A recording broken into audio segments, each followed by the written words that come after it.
اس کا تقاضا کیا ہے؟ آمنوا باللہ ورسولہ وانفقوا مما جعلکم مستخلفین فیہ فالذین آمنوا منکم وانفقوا لہم اجر کبیر۔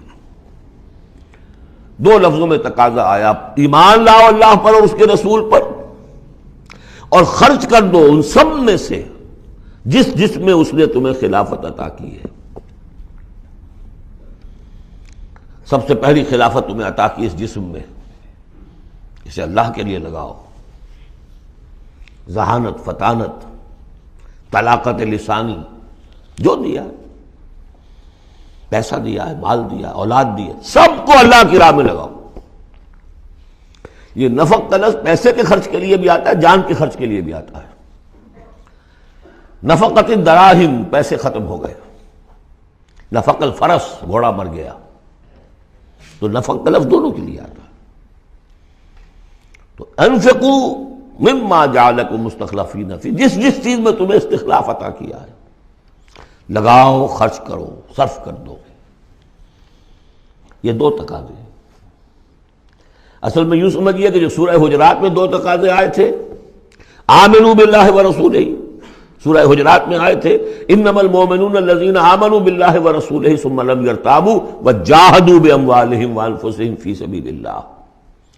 حقیقی مومن تو صرف وہ ہے جو ایمان لائے اللہ پر، اس کے رسول پر، پھر شک میں بالکل نہیں پڑے، اور انہوں نے جہاد کیا اللہ کی راہ میں اور کھپا دیے جان بھی اور مال بھی، وہی سچے ہیں۔ یہاں پر دو ہیں، ان میں دونوں میں ایک سے تو مشترک ہو گئی، آمنوا باللہ ورسولہ، ایمان لاؤ اللہ پر اس کے رسول پر جیسے کہ ایمان کا حق ہے۔ وانفقوا، اور خرچ کر دو، انفاق مال، انفاق نفس، بذل نفس، دونوں چیزیں آ جائیں گی۔ مما جعلکم مستخلفین فیہ، اب اگر یہ دو کام کر دو تو تمہارے وارے نیارے ہیں، تم کامیاب ہو۔ فالذین آمنوا منکم وانفقوا لہم اجر کبیر، تو جو تم میں سے یہ دو تقاضے پورے کر دیں، ایمان لائیں جیسے کہ ایمان کا حق ہے، یقین والا ایمان، اور انفاق کر دیں، خرچ کر دیں، لگا دیں، کھپا دیں، اپنے آپ کو بھی اور اپنی تمام جو بھی کچھ اپنی ملکیت ہے، جو ساز و سامان ہے، لہم اجر کبیر۔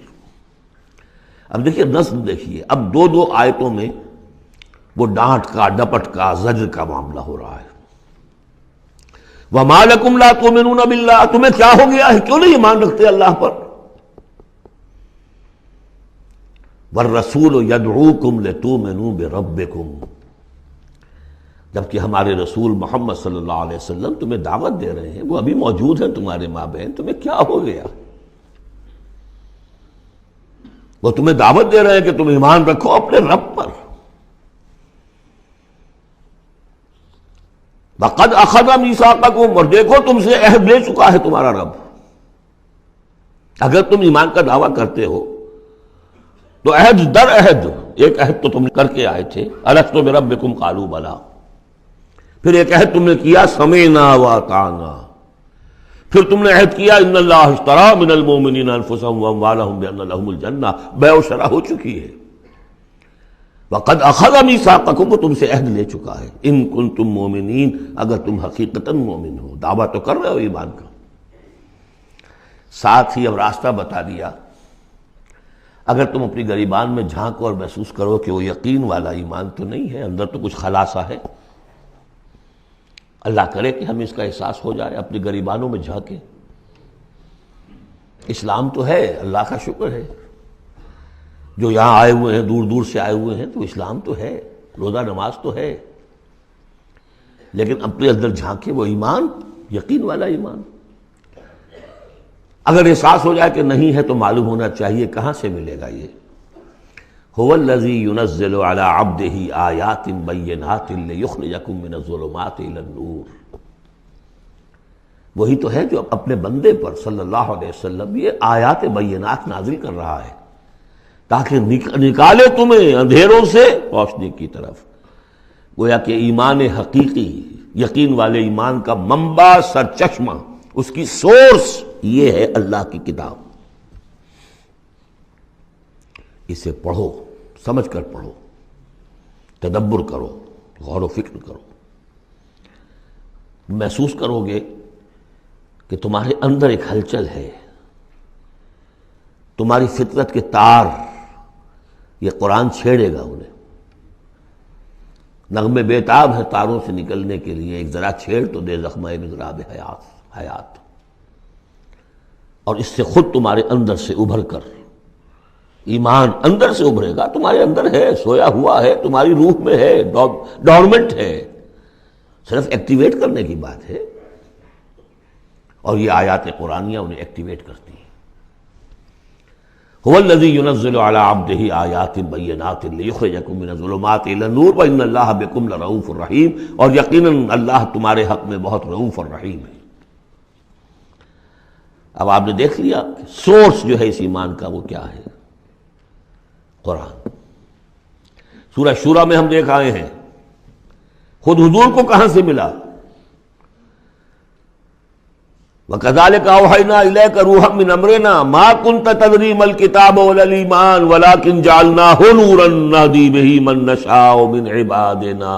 اے نبی، آپ کو تو معلوم نہیں تھا کتاب کسے کہتے ہیں، شریعت کسے کہتے ہیں، نہ آپ تورات سے واقف، نہ آپ انجیل سے واقف، آپ تو مکے کے امیین میں سے تھے۔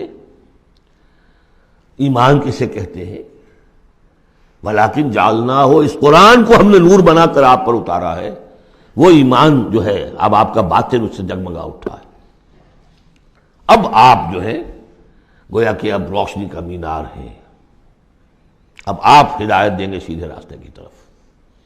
اسی کو مولانا ظفر علی خان نے کہا ہے بہت خوبصورتی لیکن بہت سادگی سے، وہ جنس نہیں ایمان جسے لے آئیں دکانیں فلسفہ سے، ڈھونڈے سے ملے گی عاقل کو یہ قرآن کے سپاہ۔ اچھا، ایک بات تو ہو گئی کہ تم ایمان کیوں نہیں، تمہارا پختہ کیوں نہیں ہے، یہ ڈھلمل یقین ایمان کیوں لیے پھر رہے ہو، یہ شکوک و شبہات کے کانٹے جس میں چبھے ہوئے ہیں اس ایمان کے ساتھ گزارا کیوں کر رہے ہو؟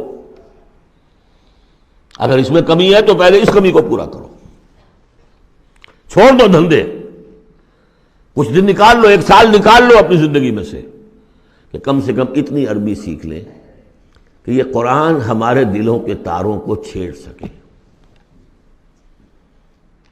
وہ اسی وقت ہوگا تیرے ضمیر پہ جب تک نہ ہو نزول کتاب، گرہ کشا ہے درازی نہ صاحب کشاف۔ انسپیریشن قرآن سے، ترجمے سے نہیں مل سکتی، ناممکن ہے۔ مفہوم سمجھ لیں گے، دماغ میں کچھ چیزیں آ جائیں گی، لیکن وہ جو قلب کو متحرک کرنا ہے، اس کو انسپائر کرنا ہے، وہ اسی وقت ہوگا۔ اب دوسری ڈانٹ، وَمَا لَكُمْ أَلَّا تُنْفِقُوا فِي سَبِيلِ اللَّهِ، تمہیں کیا ہو گیا، خرچ کیوں نہیں کرتے اللہ کی راہ میں؟ وَلِلَّهِ مِيرَاثُ السَّمَاوَاتِ وَالْأَرْضِ، آسمان اور زمین کی ساری وراثت تو بالآخر اللہ ہی کے لیے رہ جائے گی۔ تمہارے پاس رہ جائیں گے یہ محل، یہ کوٹھیاں، یہ فیکٹریاں، تم آج ہو کل نہیں ہوگے، جو اگلے ہوں گے وہ بھی پھر نہیں ہوں گے۔ کائنات تو اسی کی ہے، وارث وہی ہے، الوارث وہی تو ہے، اور تم سینت کے رکھ رہے ہو۔ وَمَا لَكُمْ أَلَّا تُنْفِقُوا فِي سَبِيلِ اللَّهِ، اور انفاق میں نوٹ کر لیجیے، میں بتا چکا ہوں کہ انفاق کے اندر انفاق مال بھی ہے، انفاق نفس بھی ہے، بذل نفس، جان کھپانا، وہ واضح ہو جائے گا۔ وَلِلَّهِ مِيرَاثُ السَّمَاوَاتِ وَالْأَرْضِ لَا يَسْتَوِي مِنْكُمْ مَنْ أَنْفَقَ مِنْ قَبْلِ الْفَتْحِ وَقَاتَلَ، برابر نہیں ہے تم میں سے وہ جنہوں نے انفاق کیا اور قتال کیا فتح سے پہلے۔ قتال آ گیا، جان کھپانے کے لیے میدان میں آئے۔ انفاق جو کہا تھا آیت نمبر 7 میں، وہ صرف مال کا نہیں، جان کا بھی ہے، اور انفاق کے جان جو ہے اس کا سب سے بڑا موقع کیا ہے؟ جنگ، جہاں آپ نقد جان ہتھیلی پر رکھ کر حاضر ہوتے۔ وہ تو اگر جان بچ جائے تو گویا کہ بونس ہے، ورنہ جو جاتا ہے جنگ میں وہ پورا رسک لے کر جاتا ہے۔ اب یہاں بات یہ بتائی گئی کہ جو فتح سے پہلے ایمان لائے تھے جبکہ اسلام کمزور تھا، اور انہوں نے قتال کیا اس وقت جبکہ مسلمانوں کی طاقت بہت کم تھی، ان کا درجہ اولئک اعظم درجۃ من الذین انفقوا من بعد وقاتلوا، ان کا بہت اونچا درجہ ہے، بہت عظیم درجہ ہے ان لوگوں کے مقابلے میں کہ جنہوں نے انفاق کیا اور قتال کیا فتح کے بعد۔ وَكُلًّا وَعَدَ اللَّهُ الْحُسْنَىٰ، اب فتح کے بعد سے صاف ظاہر ہو رہا ہے کہ یہ صورت کم سے کم سن 6 کے بعد نازل ہوئی ہے، اس لیے کہ فتح تو پہلی جو ہے وہ سن 6 میں صلح حدیبیہ کی شکل میں حاصل ہوئی ہے، انا فتحنا لک فتحا مبینا۔ اور پھر جو ظاہری فتح تھی وہ تو فتح مکہ ہے، وہ سن 8 میں ہے۔ یہاں فرمایا جا رہا ہے جن لوگوں نے قتال کیا اور انفاق کیا فتح سے پہلے، ان کا درجہ بہت بلند ہے ان سے جنہوں نے انفاق کیا اور قتال کیا بعد میں۔ اگرچہ کلا وعد اللہ الحسنی، سب سے اللہ کا وعدہ ہے بہت اچھا، واللہ بما تعملون خبیر، اور جو کچھ تم کر رہے ہو اللہ اس سے باخبر ہے۔ اب آئی پکار، اس کو اب کھلے دل سے بیدار دل سے سنیے۔ میرا خالق آپ کا خالق، میرا مالک آپ کا مالک، اس کائنات کا مالک، من ذا الذی یقرض اللہ قرضا حسنا، کون ہے وہ جو اللہ کو قرض حسنا دے؟ ہے ہمت دینے کی؟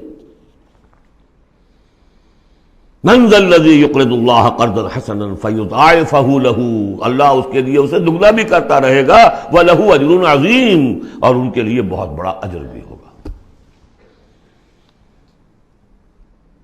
لگاؤ اپنی مال اللہ کے راہ میں لگاؤ اور کھپاؤ، اپنی جانیں اللہ کی راہ میں لگاؤ اور کھپاؤ، اور جان لیجیے کہ جان کا کھپنا اور مال کا کھپنا ایک یہ کہ شہادت یا موت سے پہلے تو برابر چیز ہے۔